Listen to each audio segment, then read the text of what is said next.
नमस्कार दोस्तों। Art of stock market की learning educational informative and knowledgeable video में फिर से आपका एक बार स्वागत है। दोस्तों, आज हम जिस कंपनी के स्टॉक के बारे में डिस्कशन और एनालिसिस करने वाले हैं वो दोस्तों ज्वेलरी सेक्टर से जुड़ी हुई है। मतलब दोस्तों precise metals and diamond consumer dictionary sector से जुड़ी हुई कंपनी देखने को मिल रही है।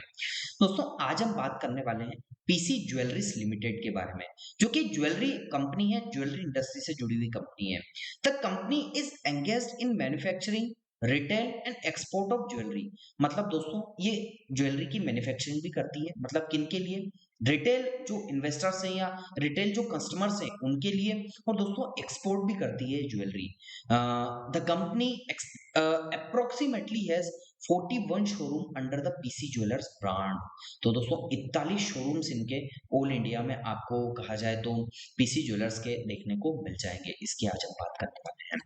तो दोस्तों आपको कंपनी का नाम पता लग गया, कंपनी किस सेक्टर्स में इन्वॉल्व है ये पता लग गया, और किस सेगमेंट में कंपनी वर्क करती है इसके बारे में भी आपको पता लग गया।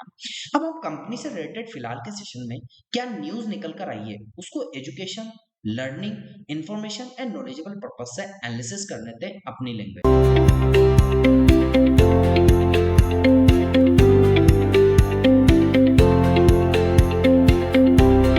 दोस्तों मैं कंपनी से रिलेटेड न्यूज को education, learning, information, knowledgeable purpose से डिस्कशन करने से पहले अपने दर्शकों को और अपने व्यूअर्स को एक बात से अवगत करा देना चाहता हूँ। मेरे द्वारा जो यहाँ न्यूज डिस्कस की जाएगी ना दोस्तों, वो मैं हिंदुस्तान टाइम से लेता हूँ। वहां से अपने अकॉर्डिंग स्क्रिप्ट उठाता हूँ, अपने अकॉर्डिंग उस स्क्रिप्ट को प्रिपेयर करता हूँ, फिर अपनी लैंग्वेज में अपने दोस्तों को और अपने दर्शकों को समझाने का प्रयास करता हूँ। तो आइए दोस्तों कंपनी से रिलेटेड जो न्यूज आई है उसको अपनी लैंग्वेज में समझ लेते हैं। दोस्तों पीसी ज्वेलर्स की जो आज हम बात करने वाले हैं ना, इन शेयरों में कहीं ना कहीं फिलहाल के सेशन में अभी गिरावट देखने को मिली। लेकिन एनालिस्ट का मानना है कि क्या स्टॉक 8.48 तक फिसल सकता है। लेकिन इसी बीच एक न्यूज आती है कि क्या कंपनी कर्ज फ्री होने की ओर बढ़ रही है। आइए जानते हैं पूरी खबर डिटेल में, इससे निवेशकों पर क्या असर पड़ेगा। दोस्तों शेयर की मौजूदा स्थिति की बात करें तो शुक्रवार के कारोबार में पीसी ज्वेलर्स का शेयर लगभग 9.5% के आसपास गिरावट और 12.16 रुपए के आसपास कहीं ना कहीं दोस्तों नीचे दिखा। आखिर में ये 12.29 रुपए पर बंद हुआ और 8.62% की तो साल की शुरुआत से अब तक ये स्टॉक 24% से ज्यादा नीचे आ चुका था।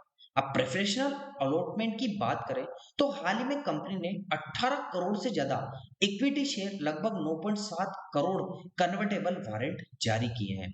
दोस्तों प्रमोटर और मैनेजिंग डायरेक्टर बलराम गर्ग का ये वारंट 18 रुपए प्रति शेयर के हिसाब से अलॉट किए गए। इसी प्रक्रिया में कंपनी ने 325 करोड़ रुपए जुटाए थे। इस अलॉटमेंट के बाद पब्लिक शेयर होल्डर 62.4% हो गई और प्रमोटर्स की हिस्सेदारी 37.6% हो गई। मतलब पब्लिक की शेयर होल्डिंग बढ़ी है और प्रमोटर्स की भी थोड़ी बहुत हिस्सेदारी इंक्रीज हुई है। दोस्तों आगे बात करें कि कंपनी का प्रदर्शन जून तिमाही में कैसा रहा। दोस्तों नेट प्रॉफिट 4% से बढ़कर 161.93 करोड़ रहा, लेकिन पिछले साल 156.06 करोड़ रुपए के आसपास था। कुल आय 807.88 करोड़ रही, जो कि पिछले साल 439.78 करोड़ रुपए से आसपास थी। दोस्तों टेक्निकल एनालिसिस और आउटलुक को डिस्कस करें तो एनालिस्ट के मुताबिक स्टॉक का शॉर्ट टर्म ट्रेड बेरिश था, लेकिन सपोर्ट लेवल 11.50 और 11 रुपए के आसपास था। अगर 11 के नीचे टूटा तो यहाँ पर दोस्तों हलचल थी 8.48 तक की, लेकिन रेजिस्टेंस लेवल की बात कर तो 12.50 और 13.50 14 के बीच का था। यानी निकट अवधि में रिकवरी क्या मुश्किल दिख रही थी। कर्ज की स्थिति की बात करें तो कंपनी पूरी तरह कर्ज मुक्त अभी नहीं है दोस्तों। जो क्या हम बोल रहे थे कि डेट फ्री हो चुकी है कंपनी, तो दोस्तों लेकिन काफी जो कर्ज है वो हद तक इसका घटा है और आने वाले टाइम में दोस्तों ये और कर्ज को भी घटा सकती है। लक्ष्य है कि वित्त वर्ष 2025-26 के अंत तक कंपनी पूरी तरह से कर्ज फ्री होनी हो जाएगी। ये दोस्तों यहाँ पर न्यूज निकल कर आई है। तो दोस्तों पीसी ज्वेलर्स के शेयरों में जहां एक तरफ भारी भरकम दबाव हुआ, वही कंपनी कर्ज फ्री होने का लक्ष्य एक पॉजिटिव संकेत दिया था। लेकिन शॉर्ट टर्म में टेक्निकल चार्ट गिरावट की ओर इशारा कर रहा था, लेकिन फिर भी कुछ रिस्क यहाँ पर जुड़े हुए थे। तो दोस्तों हमारे द्वारा यहाँ पर जो आपसे न्यूज डिस्कस की जाइए वो only on education, learning, information purpose से अपनी लैंग्वेज में की गई है। किसी भी प्रकार का दोस्तों निवेश और बाय सेल करना है तो अपने पर्सनल फाइनेंशियल एडवाइजर से जरूर सलाह लीजिएगा, क्योंकि यहाँ पर जो बाजार होता है ना, शेयर बाजार और निवेश जोखिमों के अधीन होता है, इसलिए किसी भी प्रकार का निवेश का निर्णय लेने से पहले अपने पर्सनल फाइनेंशियल एडवाइजर से जरूर सलाह लें। यहाँ पर बताई गई news only education, learning, information, knowledgeable purpose से आपको बताई गई है। और यदि वीडियो आपको अच्छा लगा हो, इन्फॉर्मेशन अच्छी लगी हो जेन्युइन में, तो दोस्तों चैनल को लाइक, शेयर और सब्सक्राइब कीजिएगा। और ज्यादा से ज्यादा दोस्तों आपको लगे तो दोस्तों अपने आसपास के सर्कल में से शेयर करने का प्रयास कीजिएगा। यही आपसे एक नम्र निवेदन रहेगा। आइए दोस्तों, अब कंपनी से रिलेटेड जो टेक्निकल एनालिसिस है उसको education, learning, information, knowledgeable purpose से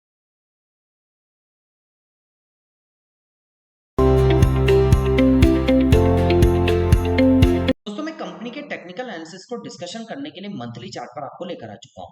जैसा कि आपको देखने को मिलेगा कि इसका स्टॉक इन दो पैरेलल लाइन के बिटवीन में फिलहाल के सेशन में ट्रेड कर रहा है, जहां पर इसका जो प्राइस है वो नीचे की साइड और ऊपर की साइड दोनों साइड दोस्तों इंपल्सिव करेक्टिव वेव के पैटर्न में था। नीचे की साइड जहां इसने सपोर्ट लिया, जैसे कि फर्स्ट टाइम यहाँ सपोर्ट लिया, एक इंपल्सिव यहीं से आई, फिर नीचे गिरा तो दोस्तों सेकंड टाइम सपोर्ट लिया, फिर इंपल्सिव आई, फिर थर्ड टाइम के आसपास यहाँ सपोर्ट लिया। तो दोस्तों 3 बार सपोर्ट लिया। तो ये सपोर्ट ट्रेंड है education, learning, information, knowledgeable purpose से आपको नीचे की साइड हमने डिस्कशन की।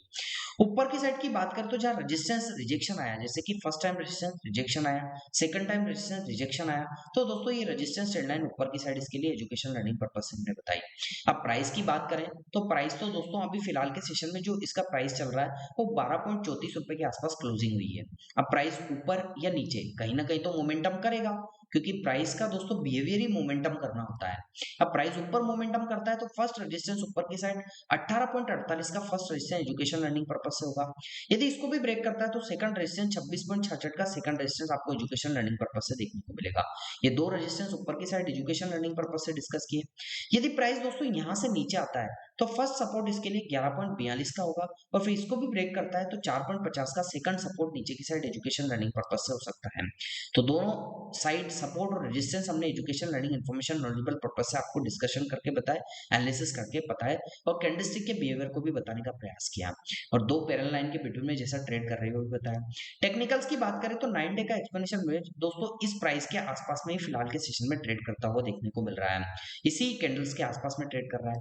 50 डे का एक्सप्लेनेशन जो कि लाइट ब्लू कलर की लाइन है वो भी दोस्तों इसके ऊपर ट्रेड कर रही है, लेकिन जो लाइट ब्लू कलर की 50 डे की एक्सप्लेनेशन की लाइन है वो दोस्तों नीचे है और प्राइस ऊपर ट्रेड कर रहा है। वॉल्यूम्स को आइडेंटिफाई करें तो वॉल्यूम्स में दोस्तों बायर्स भी हैं तो सेलर्स भी है, दोनों की पोजीशन पैरेलली देखने को मिल रही है और कंपटीशन वाली देखने को मिल रही है, तो यहाँ पर भी आप नजर बनाकर रखिएगा। तो दोस्तों कैसा लगा आपको मेरा ये न्यूज, टेक्निकल और कंपनी से रिलेटेड ओवरव्यू का education, learning, information, knowledgeable video? दोस्तों आपको अच्छा लगा हो तो आप चैनल को जरूर सब्सक्राइब कीजिएगा, लाइक कीजिएगा, शेयर कीजिएगा, और आपको लगता है कि हमारे द्वारा बनाई गई वीडियो में कोई कमी है तो कमेंट सेक्शन में मेंशन करके हमें जरूर बताइएगा, ताकि आगे आने वाली इन्फॉर्मेटिव, लर्निंग, एजुकेशन वीडियो में हम आपके लिए थोड़ा सा और इन्फॉर्मेटिव, नॉलेजेबल वीडियो लेकर आ सके। मिलता हूं दोस्तों अगले दिन अगली नई स्टॉक मार्केट की नई एजुकेशन, लर्निंग वीडियो के साथ। तब तक के लिए आप लोगों से इजाजत चाहता हूं। जय हिंद, जय भारत।